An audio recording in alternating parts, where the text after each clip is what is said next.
Hop, assalomu alaykum, hurmatli tinglovchilar, hurmatli talabalar. Bugun psixologiya tarixi fanidan dastlabki darsimiz.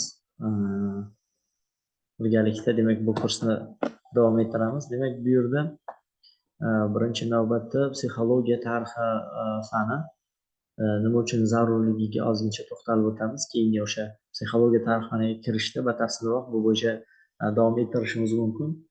Psixologiya tarixi fani umumiy psixologiya, umuman psixologik bilimlarni egallashda juda katta ahamiyat kasb etadi. Sababi biz avvalda sinovdan o'tgan psixologik tajribalardan keng foydalanish, uslublardan yoki bo'lmasa o'sha metodlardan keng foydalanishimiz uchun o'sha albatta tarixga murojaat qilishga majburmiz.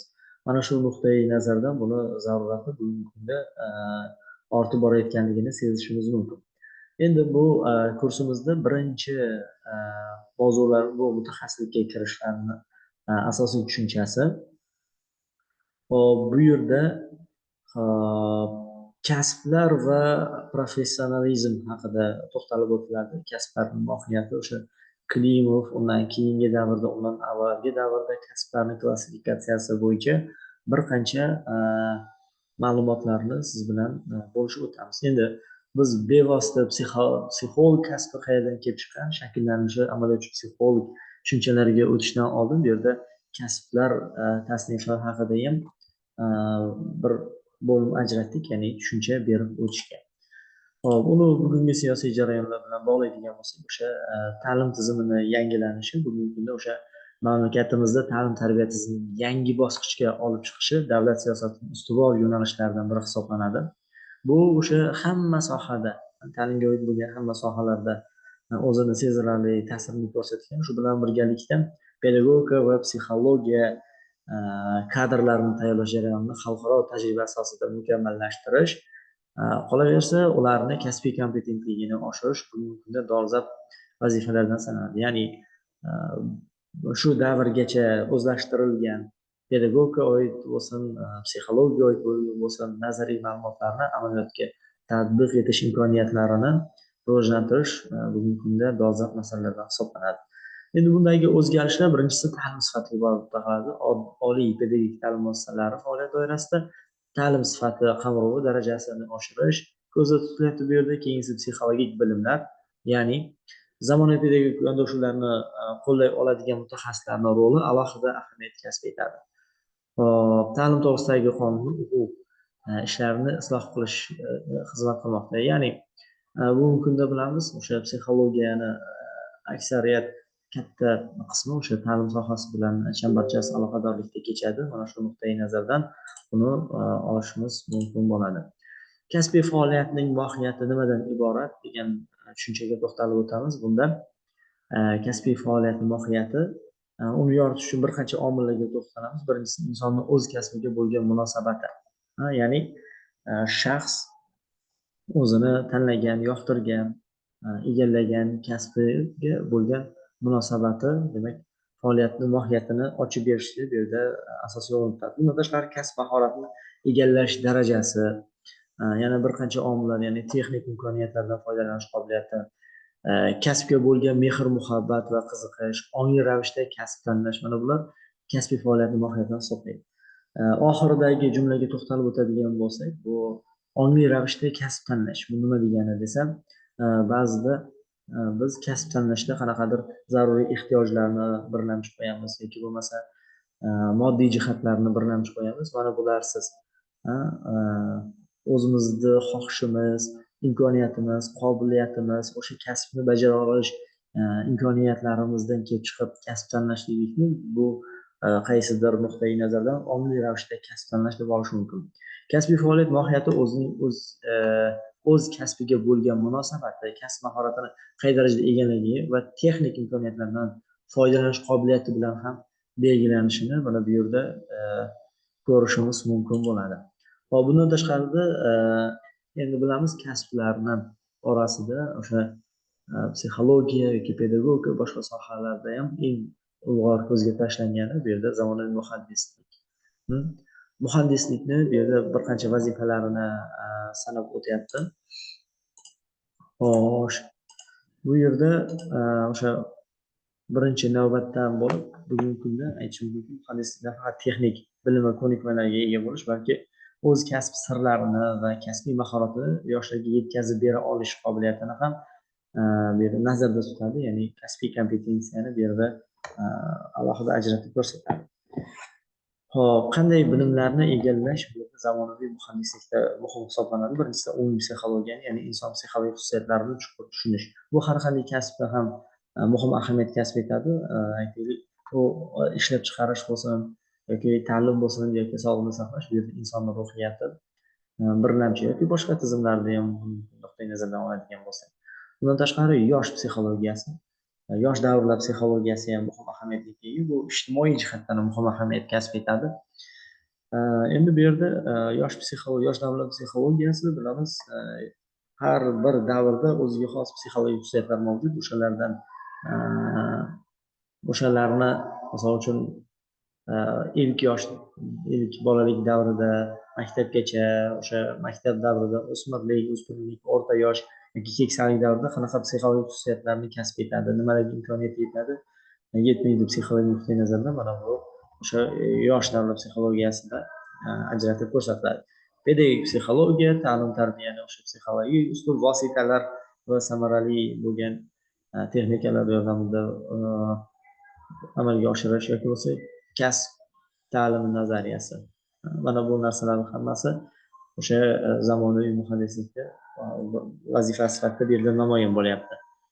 Endi bu yerda eng katta urg'uni biz o'sha fan nuqtai nazardan muhandislik psixologiyasiga qaratamiz va bu yerda muhandislik psixologiyasi xo'sh, bu endi bugungi kunda shunaqa nomlanayotgan bo'lsa, muhandislik psixologiyasi bilan uni o'sha davrlarda, avvalgi davrlardan bunga e'tibor bo'lgan, ya'ni muhandislik psixologiyasini amalga oshiruvchi mutaxassislar bo'lganki, bugungi zamonaviy kunda buni muhandislik psixologiyasi o'sha nom bilan atayotgan bo'lishimiz mumkin.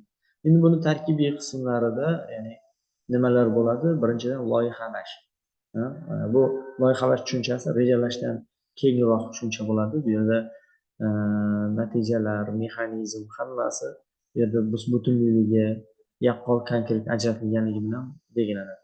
Inson, mashina, jamoa tizimini ilmiy asosda loyihalash, samaradorlik, tizimni samarador ishlashini ta'minlash, nazorat jarayonlarini doimiy kuzatish va baholash, monitoring qilishlar, ekspluatatsiya, tizimni to'g'ri ishlatish va boshqarishlar bu yerda muhandislik psixologiyasida muhim ahamiyat kasb etadi. Individual psixologik xususiyatlar bu yerda kasbni tanlashda, kasbni chuqurroq anglashda bu yerda shaxsni individual psixologik xususiyatlari muhim ahamiyat kasb etadi. Mana misol uchun bunga aqliy salohiyat darajasini oladigan bo'lsak, birinchi navbatda har qanday kasbda bu birinchi ahamiyat kasb etadi. Yoki bo'lmasa bu yerda yana ko'rsatilyapti ekranlarimizda fikrlash tezligi.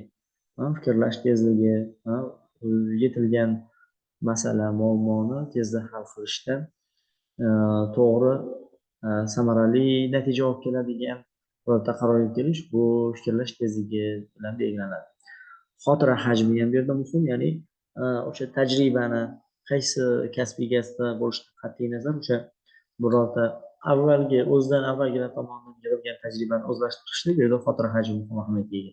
Diqqatni barqarorligi ham, ya'ni diqqatni bu yerda o'rni nihoyatda katta bo'ladi. Bir yangi narsani o'zlashtirishda yoki bir faoliyatni samarali tashkil etishda bu yerda diqqatni o'rnini beqiyos deb olamiz. Xo'sh, bu yerda rejaga muvofiq professografiya degan tushuncha bor. Bu turli kasblarga qo'yiladigan talablarni tizimli o'rganish. Har xil kasblar o'zini oldiga qo'ygan maqsad vazifalarni ado etishda turlicha talablarga duch keladi. Demak, bu yerda professorgrafiyada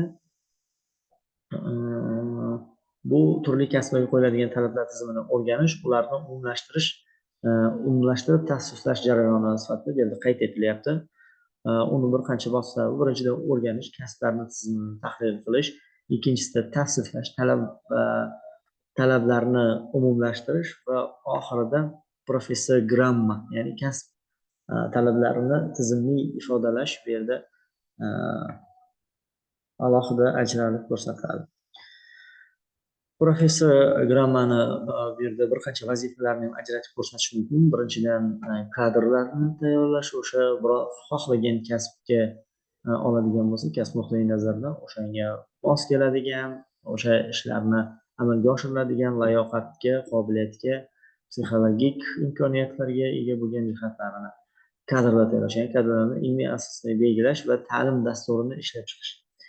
Kasb tanlash, bu yerda professor grammani vazifalaridan bittasi kasb tanlash va kasb tanlovini ilmiy asosda jarayonini tashkil etish, xavfsizlik, unumdorlik sharoitlarini hisobga olish, ya'ni bu yerda buni asosiy vazifa qilib olishni xavfsizlik nuqtai nazari, gigiyenik yoki psixofiziologik sharoitlarni chuqur tahlil qilish ham bu yerda professor grammaning vazifalaridan bittasi. Kasbiy maslahat, bu yerda kasb maslahat jarayonini samarali tashkil qilish va yo'naltirish. Samaradorlik eng oxirgi muhim natija, ya'ni o'sha kasbda samaradorlikka erishishni bir ma'lum jihatlarini ishlab chiqishlik. Mehnat ekspertizasi, bu yerda mehnat ekspertizasiga ham ta'rif berib o'tib ketamiz. Ya'ni bu insonni ma'lum bir kasb yoki mehnat turiga yaroqliligini aniqlashga qaratilgan ilmiy, pedagogik, psixologik va tibbiy tadbirlar majmui hisoblanadi. Biz bilamiz, Yevropada, rivojlangan mamlakatlarda sanoat inqilobidan keyin o'sha psixolog kasbini yuzaga kelishi, endi biz hozir bu mavzuda o'sha psixolog kasbini yuzaga kelishini shart-sharoitlarini, unga aloqador bo'lgan omillarni sanab o'tadigan bo'lsak, bu yerda mehnat ekspertizasi o'sha davrda muhim ahamiyat kasb etgan. Ya'ni sanoat to'ntarilishi, ishlab chiqarishni jadallashuvi, texnika inqilobi endi shaxslarni saralab olishda, o'sha xodimlarni tanlashda yoki bo'lmasa rahbar tanlashdagi muhim vazifani hal etishga jiddiy e'tibor qaratishni boshladi va shunday nuqtai nazardan mehnat ekspertizasi, ya'ni ma'lum bir kasb yoki mehnat turiga shaxsni yaroqlilik, qay darajada yaroqliligini o'rganib berish bu yerda muhim ahamiyat kasb etdi. Uni maxsus tayyorgarlikka ega mutaxassislar amalga oshirishi kerak bo'ladi. Jalb qilinadigan mutaxassislar vrachlar, tibbiy ekspertlar, chunki uni sog'lig'ini tibbiy jihatdan mosligini ko'radi, psixologlar, pedagoglar, injener, texnik mutaxassislar va kasbiy maslahat komissiyalari buni amalga oshirganligini ko'rishimiz mumkin. Hop, bu yerda hozir kasb tanlash yo'llash uchun uchburchagi kasbiy talablar, mehnat bozori, siyosat va uyg'unlik, o'smir qobiliyati, mana bu kasb tanlashga yo'llash uchburchagi hisoblanadi. Ya'ni bu yerda birinchi kasbiy talablar, u shaxsga mos yoki mos emasligi. Keyingisi mehnat bozori, agar mabodo u o'sha kasbni egallaydigan bo'lsa, unga qay darajada talab bor, ertaga jamiyatda ish topa olishlik imkoniyatlari. Siyosat va uyg'unlik, ya'ni o'sha kasbni amalga oshirishdagi siyosiy tizimni bu jihatga yo'nalganligi, mos-mosligi ham bu yerda uchburchak qismida kiritilgan va oxirida o'sha shaxsni qobiliyati. Bu bir-biridan ajralmas bir muhim vosita sifatida bu yerda keltirib o'tish mumkin. Endi bu yerda kasbiy maslahat bosqichlari mavjud, ya'ni o'sha kasbiy maslahat berish davomida birinchi navbatda uni aytaylik diagnostika orqalimi, avvalgi tajribalar, kuzatish orqalimi olinish kerak. Uni qobiliyatlari, o'sha kasbga moyillik, boshqa jihatlari yoki qaysi kasbga, faoliyatga undagi qobiliyatga yo'nalgan, uni zarurati, o'sha hududdagi uni orzulari, dunyoqarashi, boshqa jihatlarni hisobga olib, demak kasbiy maslahat bosqichlari bu yerda tashkil etiladi. Prof adaptatsiya jarayoni bor. Bu yerda bu juda ham muhim, chunki shaxs, inson umuman olganda biz birorta bir yangi ish faoliyatga kirganimizda albatta bu yerda adaptatsiya jarayoni muhim ahamiyat kasb etadi. Ya'ni bilganlarimizni faoliyatda qo'llashimiz uchun biz albatta moslashganlik, adaptatsiya jarayonlarimiz bilan belgilanadi. Xo'p, endi umuman olganda psixolog kasbiga qanaqa talablar qo'yiladi va u qachondan boshlab rasmiy tarzda kasbiy faoliyat tipiga kiritilganligi bo'yicha ma'lumotlarni berib o'tamiz keyingi mavzuyimizda, amaliyotchi psixolog bo'yicha. Hop, siz bu ma'lumotlarni yana biz joylashtirgan ma'lumotlardan to'laqonli o'qib va mustaqil tarzda o'zlashtirib olishingiz zarurati mavjud. va shu orqali o'sha psixologiya tarixidagi nazariy bilimlarni bilib olishimiz mumkin bo'ladi.